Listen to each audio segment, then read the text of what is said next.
Assalamualaikum warahmatullahi wabarakatuh. Selamat datang kembali di DNA Business Channel. Kita akan melanjutkan diskusi kita tentang ilmu nih, Pak. Yang sebetulnya kan saya sendiri gitu kan diajarkan untuk menuntut ilmu, untuk sekolah dalam tujuan menuntut ilmu gitu. Sampai ada pepatahnya, tuntutlah ilmu kalau ke negeri Cina gitu kan, sampai ke negeri Cina gitu. Tapi masalahnya saya sendiri bingung gitu. Apa sih sebenarnya ilmu itu tuh? Ilmu itu begini ya, tergantung dari sudut mana kita melihat. Di dalam dunia Inggris, dunia Barat, bukan Inggris ya, di Barat, ilmu itu disepadankan dengan kata science. Orangnya disebut scientist kan, jadi science, jadi ilmu. Nah, ilmu itu berbeda dengan pengetahuan. Nah, di Indonesia itu seringkali mempersamakan pengetahuan dengan ilmu, dengan science ya. Nah, pengetahuan dalam literasi Barat disebut istilah knowledge. Kan tidak mungkin ada dua kata dengan makna yang sama. Jadi pengetahuan itu artinya knowledge, ilmu itu science. Nah, sebetulnya kalau di dunia timur, sebut misalnya dunia Islam ya, kata ilmu itu diperkenalkan dengan kata alama. Jadi ilmu itu alama. Nah, kalau pengetahuan itu, kalau kita membaca misalnya surat Al-Baqarah ya, di situ dikatakan wa 'allama Adamal asma'a kullaha tsumma aradahum. Jadi begitu menyebutkan kepada Adam, Allah itu menyebut dengan kata alama wa 'allama. Tetapi kepada malaikat itu tsumma arado. Ada kemungkinan bahwa kata ilmu dengan kata pengetahuan itu berbeda juga berbeda dalam literasi Islam. Mungkin karena juga ilmu pengetahuan. Jadi emang beda gitu. Beda. Ya, jadi di dalam Al-Qur'an itu dikatakan ketika menyebut Adam itu alama, ketika untuk malaikat arodo ada pengetahuan. Jadi bedanya antara pengetahuan dengan ilmu itu, misalnya A disebut mengetahui. Kalau mengetahui itu ketika orang sudah memberitahu. Jadi misalnya kalau saya katakan ini HP berwarna hitam, maka ketika melihat ada warna begini, A selalu mengatakan bahwa ini hitam gitu. Jadi pengetahuan A tentang ini hitam diberitahu sebelumnya. Itu makanya malaikat kan kalah oleh Adam saat pertandingan. Yang tanya-tanya ini apa gitu ya. Nah, sebetulnya Adam bukan diberitahu oleh Allah satu persatu tentang nama-nama, tapi Adam memiliki kewenangan untuk menjadi pencipta nama, the creator of name. Jadi Adam itu menjadi the creator of name yang pertama. Oh, bukan berarti Nabi Adam itu diajarkan secara langsung, diajarkan bahwa ini Nabi Adam, ini tuh ini namanya ini. Bukan begitu. Oh. Jadi karena Adam memiliki akal pikiran kan. Jadi akal pikiran itu sebagai takdir terbesar manusia yang tidak diberikan oleh Allah kepada makhluk lain, termasuk kepada para malaikat. Jadi malaikat itu hanya tahu sebatas pada dia yang sudah diberitahu oleh Allah. Sementara kalau masuk aja gitu. Sementara kalau Adam itu, karena Adam itu diberikan kata alama, maka kemudian Adam itu bisa memberikan definisi. Coba misalnya hebatnya manusia kan, sebelum ada dulu namanya handphone atau smartphone, itu dulu kan tidak dikenal itu di zaman Nabi apa itu ada suara yang bisa dipindahkan misalnya gitu ya. Pada saat pertama kali ditemukan misalnya Panbel itu menemukan suara yang bisa dipindahkan, lalu orang kemudian bingung kan memberikan nama kira-kira alat itu disebut apa, maka disebutlah alat itu dengan bel kan, bel itu pada penemunya gitu. Lalu kemudian suara itu dipindahkan dalam jarak yang sangat jauh sekali, bukan hanya sekedar dalam satu negara, tetapi dari satu negara ke negara bisa dipindahkan dalam telepon. Apakah itulah itu dengan kata telepon, tele itu kan jarak yang jauh. Dari voice, maka suara yang dipindahkan pada jarak yang sebetulnya. Orang kemudian dulu ketika ada telepon, ketika ada suara berbunyi di rumah itu ada telepon, sudah berubah dari bel ke Telepon. Nah, tetapi kemudian ketika manusia mencoba mengkonstruksi gagasan baru tentang suara itu tidak lagi pakai kabel atau sini disebut sebagai kabel, tanpa menggunakan kabel.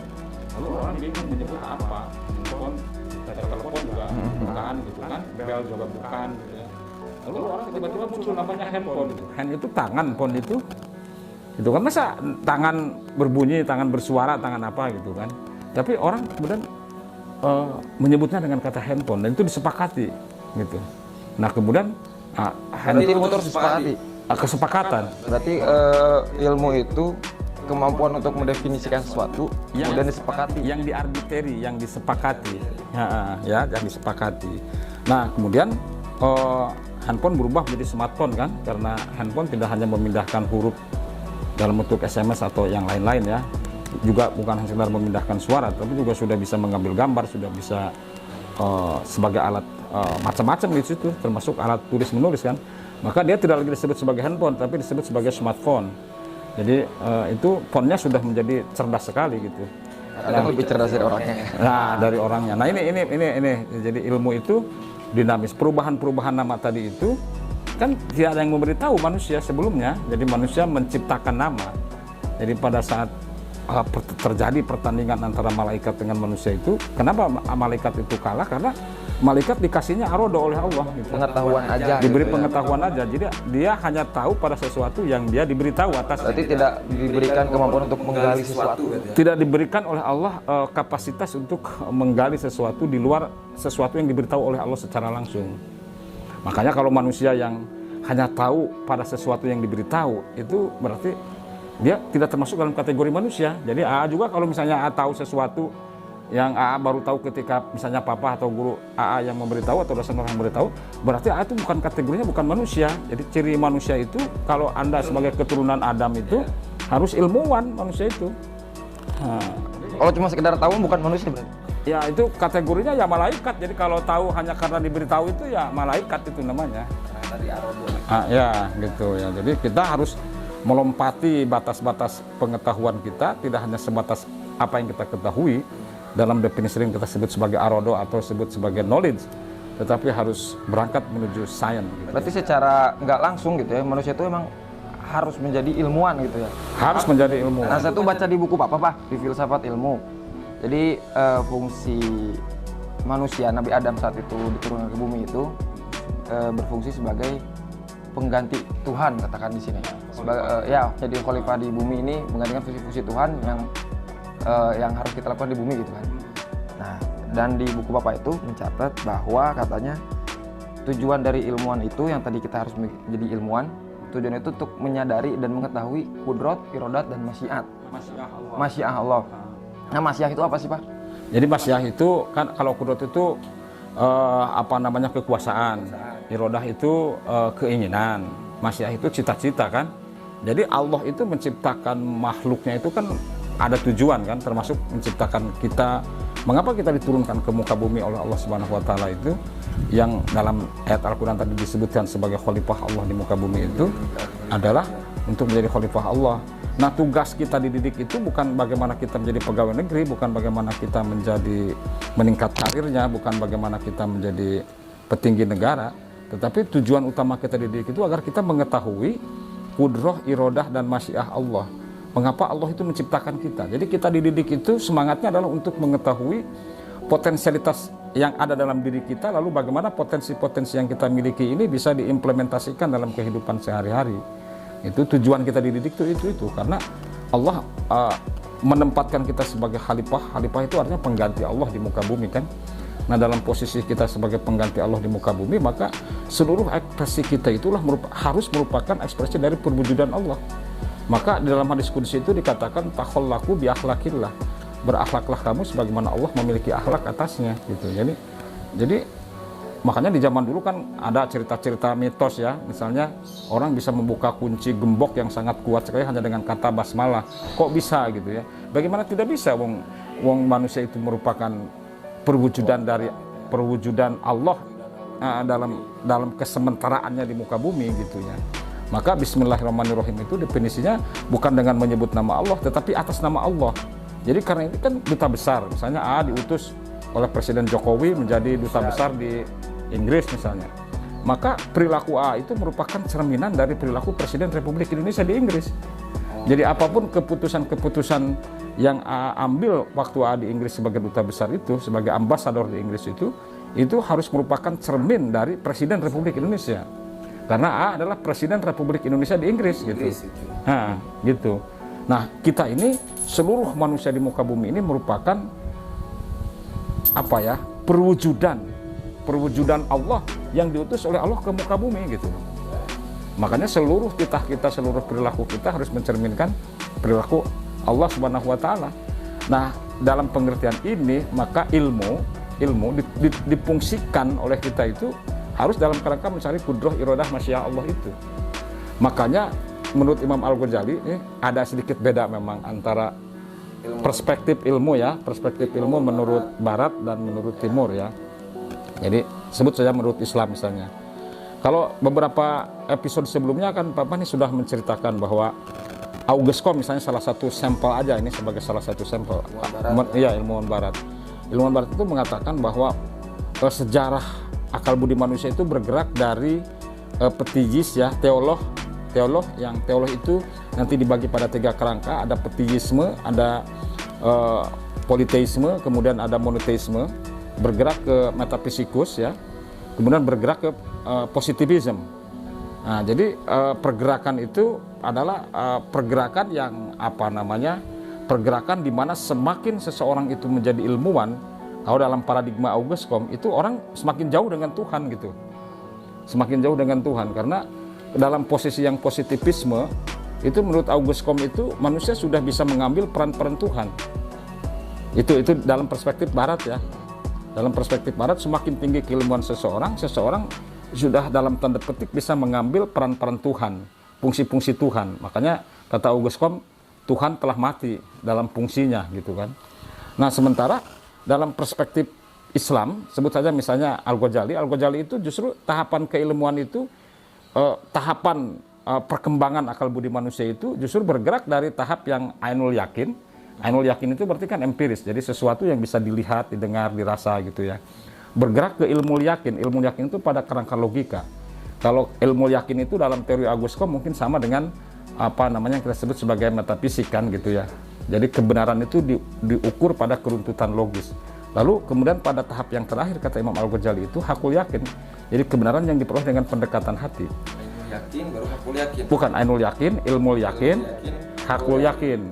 Nah, sementara di dalam teorinya Auguste Comte tidak ketemu teori penemuan Tuhan. Oleh karena itu ilmu dalam perspektif masyarakat muslim itu justru semakin tinggi tingkat keilmuan seseorang harus semakin dekat dengan Tuhan. Itu justru berlawanan ya. Berlawanan dalam semangat itu. Jadi dalam semangat keilmuan barat dan timur itu di lingkungan masyarakat Islam seorang semakin banyak ilmunya harus semakin takut terhadap Tuhannya.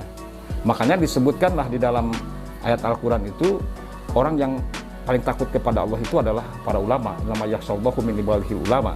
Jadi kelompok masyarakat yang takut terhadap Allah itu adalah ulama. Mengapa? Karena semakin tinggi penelusuran ulama-ulama muslim terhadap apa yang kita sebut sebagai ilmu, dia akan semakin mengetahui betapa luasnya ilmu Allah itu. Yang Papa sering omongin itu di dalam surat Al-Kahfi, qul law kanal bahru midada li kalimatir rabbi lanafidal bahru qabla an tanfada kalimatur rabbi walau ji'na bimislihi madada. Jadi ilmu Allah itu sedemikian luasnya sehingga andaikan air laut dijadikan tinta untuk menuliskan ilmu Allah itu tidak akan selesai. Pun sekalipun diturunkan lagi dalam jumlah yang sama untuk dijadikan tinta Allah. Jadi orang semakin takut.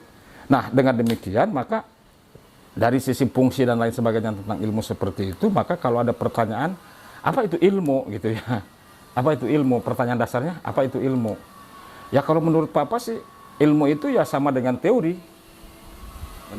Sama dengan teori. Jadi kalau menurut Papa sih ya, disebut dengan ilmu itu adalah sama dengan teori. Jadi teori yang mendorong manusia untuk bisa menemukan dirinya dalam posisinya sebagai hamba Tuhan. Jadi sebenarnya kan kalau dilihat dari kesimpulan Auguste Comte dan yang Al-Ghazali, Auguste Comte juga menyebutkan bahwa semakin berilmu gitu kan, semakin bisa mengambil alih, bukan mengambil alih ya, semakin bisa mengambil alih peran-peran Tuhan gitu kan. Sedangkan emang fungsi dari yang tadi disebutin di bukunya juga kan, memang ya kalau menurut Al-Ghazali itu semakin berilmu semakin dekat dengan Tuhan.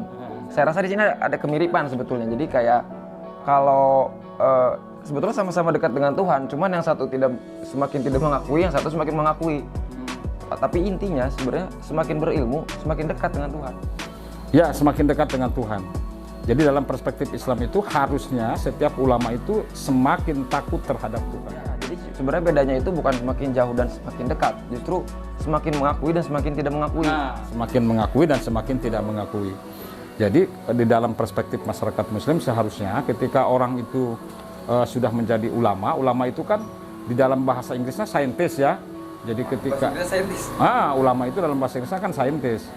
Jadi kalau Galileo Galilei itu ya dalam definisi Arab itu namanya ulama gitu. Jadi ulama itu bukan orang yang hanya bisa mengerti membaca kitab kuning ya.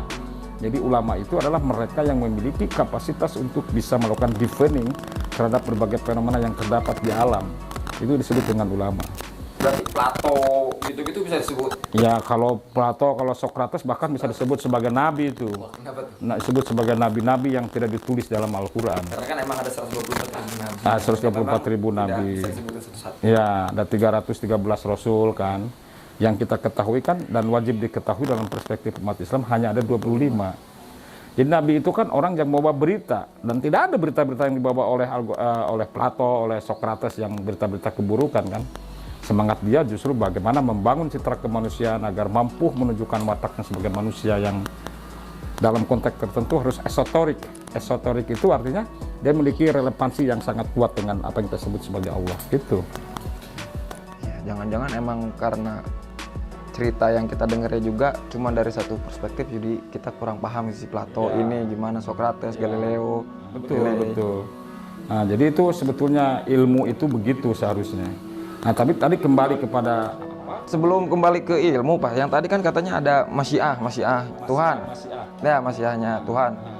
Yang artinya cita-cita gitu. Sebetulnya cita-cita Allah nih menurut Papa sendiri nih apa nih Pak?